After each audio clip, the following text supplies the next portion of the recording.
যদি আমার নানা কথা আমার আব্বার কথা আমার নানা কথা আমার আব্বা আমার দাদা কথা আমার আম্মার কথা আল্লাহর কথা আমি আর যদি বলি তাহলে আপনি অনেক মারেন অনেক একশোটা মারি মানে 12টা মারেন 13টা মারেন 14টা মারেন আমি কিন্তু আর বলবো না। সত্যি তো সত্যি বলো তো সবার সামনে বলো আমি আর কখনো মাদ্রাসা ফাঁকি দিব না।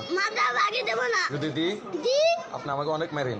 আপনি আমাকে অনেক মারেন। সত্যি সত্যি আমি আর আমার আম্মুকে আর কষ্ট দিব না। ঠিক আছে তো? জি। তো তারপর তুই তো ঠিক থাকস না, হ্যাঁ? তুই তো এখান থেকে যাই কিছুক্ষণ পর আবার বাসা যায় পোল্ট্রি নিবি, হ্যাঁ? ওই বড় ব্যাটটা নিয়ে ব্যাটটা নিয়ে কার কসম কার কসম আব্বের কথা আল্লাহর কথা নানার কথা দাদার কথা 14 গোষ্ঠী সত্যি